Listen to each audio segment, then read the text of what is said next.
স্বাগত জানাচ্ছি Bangladeshi bank info চ্যানেলে। জনতা ব্যাংক পিএলসি বাংলাদেশের অন্যতম বড় রাষ্ট্রায়ত্ত বাণিজ্যিক ব্যাংক। সম্প্রতি তারা তাদের নতুন সংশোধিত এফডিআর এর রেটটি প্রকাশ করেছে। আজকের ভিডিওতে এই সংশোধিত এফডিআর এর বর্তমান রেট এবং এফডিআর করতে কী কাগজপত্র লাগে এবং অন্যান্য কী সুবিধা আছে সেই সম্পর্কে জানাবো। তো চলুন শুরু করা যাক। 1 মাস মেয়াদি এফডিআর এর রেট 8.50%। 3 মাস ও 3 মাসের বেশি কিন্তু 6 মাসের কম এরকম এফডিআর এর রেট 9%।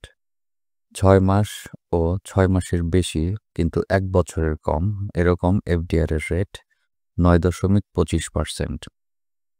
1 বছর ও 1 বছরের বেশি কিন্তু 2 বছরের ঊর্ধ্বে নয় এরকম এফডিআর এর রেট 9.50%।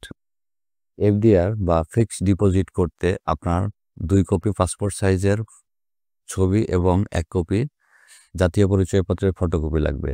এছাড়াও যাকে আপনি নমিনি দিবেন তার 1 কপি ছবি এবং 1 কপি ভোটার আইডি কার্ড বা জাতীয় পরিচয়পত্র অথবা জন্ম নিবন্ধন অথবা পাসপোর্টের ফটোকপি দিতে হবে। জনতা ব্যাংক পিএলসিতে এফডিআর বা ফিক্সড ডিপোজিট করার অন্যতম একটি সুবিধা হচ্ছে ইনস্ট্যান্ট লোন। অর্থাৎ আপনি যদি জনতা ব্যাংকে এফডিআর করেন আপনি এই এফডিআর এর বিপরীতে যে কোনো সময় লোন নিতে পারবেন। জনতা ব্যাংকের এই এফডিআর বা ফিক্সড ডিপোজিট সম্পর্কে যদি আরও কিছু জানার থাকে তবে কমেন্ট সেকশনে কমেন্ট করতে ভুলবেন না। আজকের মতো বিদায় নিচ্ছি, ভালো থাকবেন।